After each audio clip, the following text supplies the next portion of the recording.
कहानी है आज से ठीक 7 साल पहले आज ही के दिन 18 सितंबर को उरी हमला हुआ था।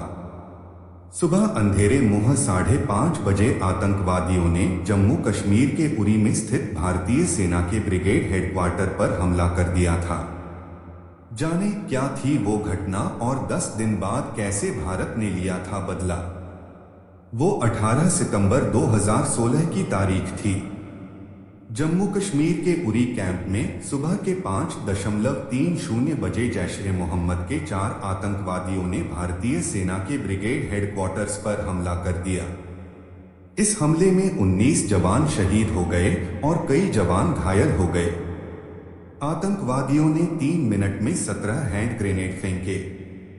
उसके बाद आतंकवादियों के साथ सेना की 6 घंटे तक मुठभेड़ चली और चारों को मौत के घाट उतार दिया गया। उरी हमले के ठीक 10 दिन बाद भारत ने पाक को सबक सिखाने की योजना बनाई और 150 कमांडोज की मदद से सर्जिकल स्ट्राइक को अंजाम दिया। ये पहला मौका था जब आतंकियों के खिलाफ दुश्मन की सीमा में घुसकर सेना ने ऑपरेशन को अंजाम दिया। भारतीय सेना के जवान पूरी प्लानिंग के साथ सितंबर के 28 से 29 की आधी रात पीओके में सीमा में 3 किलोमीटर अंदर घुसे और आतंकियों के ठिकानों को तहस-नहस कर डाला। 28 सितंबर की आधी रात घड़ी में 12 बज रहे थे। Mi-17 हेलीकॉप्टरों के जरिए 150 कमांडोज को एलओसी के पास उतारा गया। यहां से 4 और 9 पैरा के 25 कमांडो पाकिस्तान की सीमा में दाखिल हुए और पीओके में सर्जिकल स्ट्राइक को अंजाम दिया। घोर अंधेरा और अनजान जगह होने के कारण सैनिकों पर चारों ओर से खतरा बना हुआ था।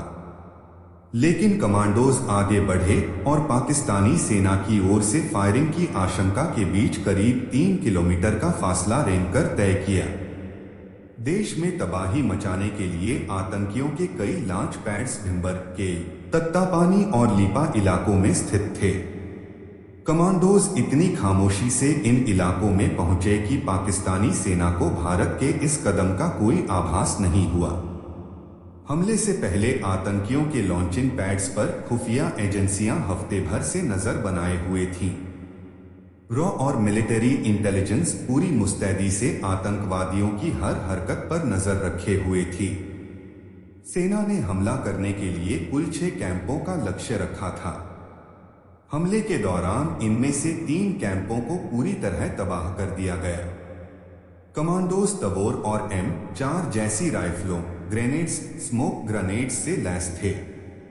साथ ही उनके पास अंडर बैरल ग्रेनेड लॉन्चर, रात में देखने के लिए नाइट विजन डिवाइसेस और हेलमेट माउंटेड कैमरा भी थे।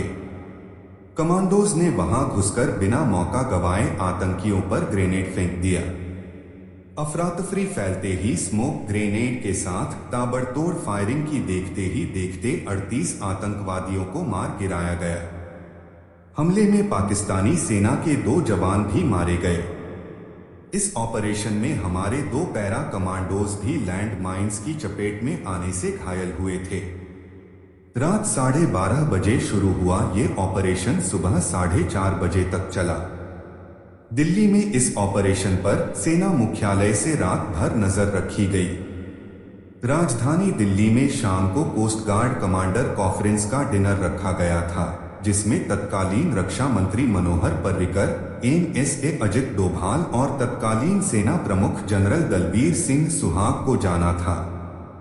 डिनर में जाने की बजाय यह तीनों रात 8 बजे सीधे सेना मुख्यालय में मौजूद वॉर रूम में पहुंच गए।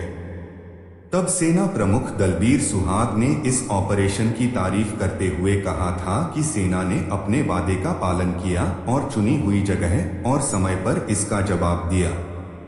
सर्जिकल स्ट्राइक के दौरान रात में तत्कालीन रक्षा मंत्री मनोहर पर्रिकर, राष्ट्रीय सुरक्षा सलाहकार अजित डोभाल और सेना प्रमुख जनरल दलबीर सिंह सुहाग ऑपरेशन की निगरानी करते रहे। इस दौरान ऑपरेशन की जानकारी लगातार प्रधानमंत्री मोदी को भी दी जा रही थी। ऐसी ही और धार्मिक कहानियां सुनने के लिए आप हमारे चैनल को लाइक और सब्सक्राइब जरूर करें। जय हिंद, जय भारत।